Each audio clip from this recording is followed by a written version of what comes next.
Sabarimala സ്വർണ്ണക്കൊള്ളയിൽ Thiruvithamkoor Devaswom board ഉദ്യോഗസ്ഥൻ മുരാരി ബാബു അറസ്റ്റിൽ. 2019 Sabarimala administrative ഓഫീസറായിരുന്ന Murari ബാബുവാണ് സ്വർണ്ണപ്പാളിയെ രേഖകളിൽ ചെമ്പുപാളിയാക്കിയത്. കേസിലെ രണ്ടാമത്തെ അറസ്റ്റാണിത്. വിവരങ്ങളുമായി തിരുവനന്തപുരത്ത് നിന്ന് ഷഫീദ് റാവുത്തർ ചേരുന്നു. ഷഫീദ്, മുരാരി ബാബുവിന്റെ അറസ്റ്റിനെ തുടർന്ന് കൂടുതൽ വിശദാംശങ്ങൾ അല്ലെങ്കിൽ കൂടുതൽ വിവരങ്ങൾ ഈ മുരാരി ബാബു അന്വേഷണ ഉദ്യോഗസ്ഥരോട് വെളിപ്പെടുത്തിയിട്ടുണ്ടോ? എന്തൊക്കെയാണ് വിവരങ്ങൾ?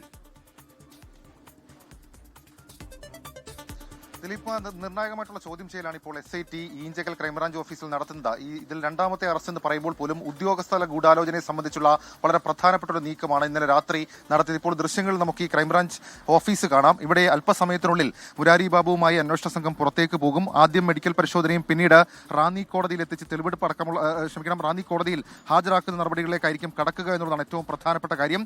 ഇതിൽ ഈ ഉദ്യോഗസ്ഥല ഗൂഢാലോചന അത് കൃത്യമായി അന്വേഷിക്കണമെന്ന് ഹൈക്കോടതി ഇടക്കാല റിപ്പോർട്ട് പരിശോധിച്ച ശേഷം അന്വേഷണ സംഘത്തിന് നിർദ്ദേശം നൽകിയിരുന്നു. ഇതിന് പിന്നാലെയാണ് ഇന്നലെ രാത്രി 10 മണിയോടുകൂടി മുരാരി ബാബുവിനെ പെരുന്നയിലെ വീട്ടിൽ നിന്ന് കസ്റ്റഡിയിലെടുക്കുന്നത്. അതിനുശേഷം അർദ്ധരാത്രിയോടുകൂടി തിരുവനന്തപുരം ഈ ക്രൈംബ്രാഞ്ച് ഈഞ്ചക്കലുള്ള ക്രൈംബ്രാഞ്ച് ഓഫീസിലേക്ക് എത്തിച്ചു. അതിനുശേഷമാണ് ചോദ്യം ചെയ്യൽ നടത്തിയത്. ഈ ചോദ്യം ചെയ്യലിൽ എന്താണ് ഉദ്യോഗസ്ഥല ഗൂഢാലോചന, അതിൽ മറ്റാർക്കെങ്കിലും പങ്കുണ്ടോ, അന്നത്തെയോ ഇന്നത്തെയോ ദേവസ്വം ബോർഡ് അധികാരികൾക്ക് ഇക്കാര്യത്തിൽ പങ്കുണ്ടോ എന്നൊക്കെയുള്ള ചോദ്യങ്ങൾ പ്രധാനമായും SIT ഉന്നയിച്ചു എന്നുള്ളതാണ് ഏറ്റവും പ്രധാനപ്പെട്ട വിവരം. ഇതിൽ മുരാരി ബാബുവിനെതിരെ ദേവസ്വം വിജിലൻസിന്റെ റിപ്പോർട്ടിൽ തന്നെ കണ്ടെത്തലുണ്ടായിരുന്നു. അതിൽ പറഞ്ഞ രണ്ട് പ്രധാനപ്പെട്ട കാര്യങ്ങൾ. ഒന്ന് 2019 ഈ സ്വർണ്ണപ്പാളികൾ ഉണ്ണികൃഷ്ണൻ പോറ്റിയുടെ കയ്യിൽ കൊടുത്തുവിടുന്ന കാര്യത്തിൽ ഇനിഷ്യേറ്റീവ് എടുത്തത് മുരാരി ബാബുവാണ്. മാത്രവുമല്ല, ഈ തങ്കം പൊതിഞ്ഞ പാളികൾ എന്ന് ബോധ്യമുണ്ടായിട്ടും 1998 തങ്കം പൊതിഞ്ഞ പാളികൾ എന്ന് ബോധ്യമുണ്ടായിട്ടും മുരാരി ബാബു രേഖകളിൽ ചെമ്പ് പാളികൾ എന്ന് കുറിച്ചതിൽ ചില പ്രശ്നങ്ങളുണ്ട്. അതാണ് ഈ കോൺസ്പിറസിയുടെ ഏറ്റവും പ്രധാനപ്പെട്ട കാര്യം എന്നുള്ള കാര്യം അന്വേഷണ സംഘം ഇപ്പൊ SITയും കണ്ടെത്തി, നേരത്തെ ദേവസ്വം വിജിലൻസും കണ്ടെത്തിയിരുന്നു. 2019 സമാനമായി മുരാരി ബാബു നടത്തിയ ഇടപാടുകളുടെ രേഖകൾ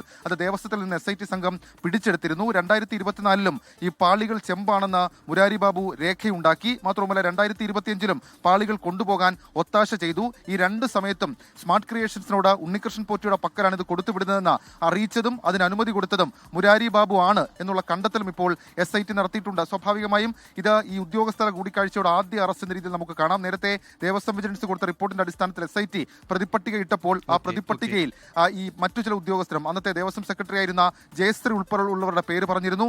അവരെ കേന്ദ്രീകരിച്ചും SIT അന്വേഷണം പുരോഗമിക്കുകയാണ്. 2019 ശബരിമല അഡ്മിനിസ്ട്രേറ്റീവ് ഓഫീസറായിരുന്ന മുരാരി ബാബു 2025 ശബരിമല എക്സിക്യൂട്ടീവ് ഓഫീസറായി ഹരിപ്പാട്. അതിനുശേഷം ഈ വിവാദങ്ങൾ പിന്നാലെ ദേവസ്വം ബോർഡ് ഇദ്ദേഹത്തെ സസ്പെൻഡ് ചെയ്തിരുന്നു. അങ്ങനെയാണ് അറസ്റ്റിലേക്ക് വഴി നീണ്ടത്. ഏതായാലും ഈ വിഷയത്തിൽ ഇപ്പോൾ ഗൗരവമുള്ള ഒരു നീക്കം അന്വേഷണ സംഘത്തിന്റെ ഭാഗത്ത് നിന്ന് ഉണ്ടാകുന്നുണ്ട്. ഉണ്ണികൃഷ്ണൻ പോറ്റിയും നിലവിൽ ഇപ്പോൾ ഈ ഈഞ്ചക്കലിലെ ക്രൈംബ്രാഞ്ച് ഓഫീസിലുണ്ട്. ഇവരെ ഒരുമിച്ചിരുത്തി അടക്കമുള്ള ചോദ്യം ചെയ്യൽ നടപടികൾ ഇവിടെ പുരോഗമിക്കുകയാണ്. അല്പസമയത്തിനുള്ളിൽ ജനറൽ ആശുപത്രിയിലെ വൈദ്യപരിശോധനയ്ക്ക് ശേഷം റാന്നിയിലെ കോടതിയിലേക്ക് മുരാരി ബാബുവുമായി പോകും എന്നുള്ളതാണ് നമുക്ക് ലഭിക്കുന്ന വിവരം. വളരെ നന്ദി.